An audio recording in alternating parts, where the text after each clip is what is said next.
जय हिंद दोस्तों, कैसे हैं आप सब। उम्मीद करते हैं अच्छे होंगे। आज हम सब लोग हिंदी साहित्य लेखन की परंपरा का भाग 3 पढ़ेंगे। इसके पहले हम सभी ने हिंदी साहित्य लेखन की पिछली 2 क्लासें पढ़ चुकी हैं। उसमें हमने बहुत सारे विद्वानों को कवर किया है। आज हम सभी लोग आचार्य रामचंद्र शुक्ल तथा हजारी प्रसाद द्विवेदी जी को देखेंगे। तो आइए देर न करते हुए जल्द से जल्द आगे बढ़ते हैं। और सबसे पहले हम आचार्य रामचंद्र शुक्ल जी को आज देखेंगे। आचार्य रामचंद्र शुक्ल, ये मैंने फ़ोटो भी लगा दी, आप लोग देख सकते हैं यहाँ पे। इनका जन्म 1884 ईस्वी में हुआ था तथा मृत्यु सन 1941 ईस्वी में। और इनका जन्म स्थान कहाँ है, अगोना बस्ती में हुआ था। और इनके पिता का नाम चंद्रबली शुक्ल था। इनके पिता का नाम चंद्रबली शुक्ल था। इन्हें शुक्ल युग का प्रवर्तक भी माना जाता है। किसको? इनको, आचार्य रामचंद्र शुक्ल जी को। तो आइए इनके बारे में कुछ जरूरी तथ्य को जानते हैं हम लोग। इन्होंने हिंदी साहित्य के इतिहास लेखन की परंपरा में रामचंद्र शुक्ल जी द्वारा लिखित हिंदी साहित्य का इतिहास, इन्होंने कौन सा ग्रंथ लिखा था? हिंदी साहित्य का इतिहास। इसका सर्वोच्च स्थान है। और यह ग्रंथ मूलतः नागरी प्रचारणी सभा काशी द्वारा हिंदी शब्द सागर की भूमिका के रूप में हिंदी साहित्य का विकास नाम से 1929 ईस्वी में प्रकाशित हुआ था।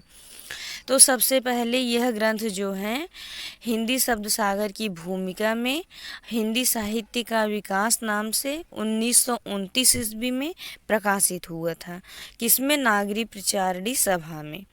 आगे बढ़ते हैं हम लोग, देखते हैं कि बाद में इसको संशोधित करके सन 1929 में ही हिंदी साहित्य का इतिहास शीर्षक से स्वतंत्र ग्रंथ प्रकाशित कराया गया। सब पहले इसका नाम जो है हिंदी साहित्य का विकास नाम से इसको हिंदी शब्द सागर की भूमिका के रूप में प्रकाशित हुआ। बाद में 1929 में ही इसे स्वतंत्र ग्रंथ के रूप में हिंदी साहित्य का इतिहास शीर्षक से प्रकाशित किया। शुक्ल जी वैष्णववादी व मीमांसावादी आलोचक थे।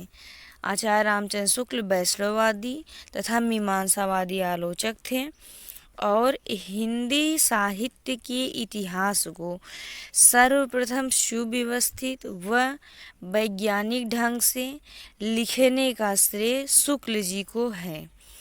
हिंदी साहित्य का इतिहास, इसके पहले जितने भी विद्वान लिखे थे सब लोग अपने अपने हिसाब से अच्छा ही लिखे थे, लेकिन सबसे सुव्यवस्थित तथा वैज्ञानिक ढंग से इतिहास लिखने का श्रेय अगर किसी को है तो आचार्य रामचंद्र शुक्ल जी को है। इन्होंने अपने ग्रंथ में लगभग 1000 कवियों का वर्णन किया है और इन्होंने 900 वर्षों के इतिहास को बांधा है।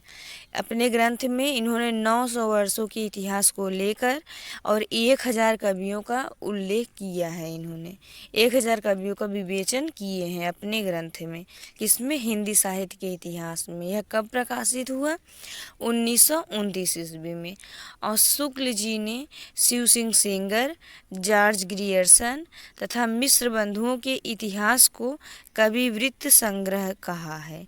कभी कभी क्वेश्चन आता है कि ग्रियर्सन, मिश्र बंधु, शिव सिंह सेंगर के इतिहास को कविवृत्त संग्रह की संज्ञा किसने दी? तो यह संज्ञा आचार्य रामचंद्र शुक्ल ने दी थी। हम लोग आगे बढ़ते हैं। आज पढ़ेंगे हजारी प्रसाद द्विवेदी जी को भी। इनके बारे में भी हम लोग जानने की कोशिश करेंगे। इसके पहले हम लोग ने रामचंद्र शुक्ल को पढ़ा। उम्मीद करते हैं आप लोग को समझ में आया होगा। जो न समझ में आया हो आप लोग कमेंट में ज़रूर बताएं, हम उसको आगे से सुधारने का प्रयास ज़रूर करेंगे। तो मित्रों आगे बढ़ते, हजारी प्रसाद द्विवेदी हिंदी साहित्य के इतिहास को नया आयाम देने वाले आलोचक हैं।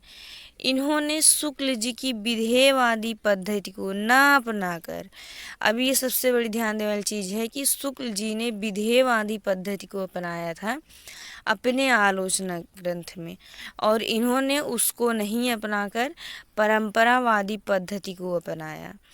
हजारी प्रसाद द्विवेदी ने विधेयवादी पद्धति को छोड़कर परंपरावादी पद्धति को अपनाया और द्विवेदी जी ने हिंदी साहित्य को भारतीय दृष्टि से देखने के पक्षधर थे। प्रश्न आता है, हजारी प्रसाद द्विवेदी हिंदी साहित्य के इतिहास को किस दृष्टि से देखने पर, या ऐसा कौन सा विद्वान है जो हिंदी साहित्य के इतिहास को भारतीय दृष्टि से देखने का पक्षधर था? तो हजारी प्रसाद द्विवेदी थे और इन्होंने परंपरावादी पद्धति को अपनाकर हिंदी साहित्य की विवेचना की। आगे हम लोग बढ़ते हैं कि इन्होंने अपने ग्रंथ में काल विभाजन करने का आधार ऐतिहासिकता को माना है। इन्होंने जो काल विभाजन किया है वह ऐतिहासिकता के आधार पर किया है। आइए हम लोग इनका काल विभाजन भी देखते हैं। प्रथम काल का नाम इन्होंने आदिकाल रखा है। हिंदी के प्रथम काल का नाम आदिकाल रखे हैं और द्वितीय काल का नाम पूर्व मध्यकाल, इसी प्रकार तृतीय काल का नाम उत्तर मध्यकाल और चतुर्थ काल का नाम आधुनिक काल रखे हैं। आगे बढ़ते हैं। हजारी प्रसाद द्विवेदी हिंदी की 10वीं शताब्दी, हिंदी की शुरुआत, यहाँ हम शुरुआत कर लीजिएगा आप लोग, शुरुआत, हिंदी की शुरुआत 10वीं शताब्दी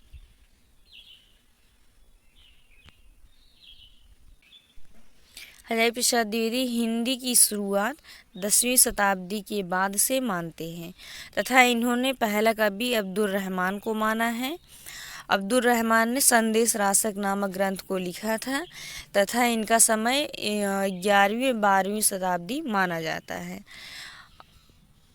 आगे बढ़ते हैं। इनके प्रमुख इतिहास ग्रंथ हैं हिंदी साहित्य की भूमिका 1940 ईस्वी में लिखे थे और हिंदी साहित्य का आदिकाल, नाथ संप्रदाय और मध्ययुगीन धर्म साधना आदि हजारी प्रसाद द्विवेदी के ग्रंथ हैं। उम्मीद करते हैं मित्रों आप सबको इतना समझ में आया होगा। आगे हम लोग कुछ जो विद्वानों के द्वारा ग्रंथ प्रकाशित किए गए हिंदी साहित्य संबंधित उसको देखेंगे। उसके बाद हम लोग आदिकाल से शुरू करेंगे। जय हिंद, जय हिंदी।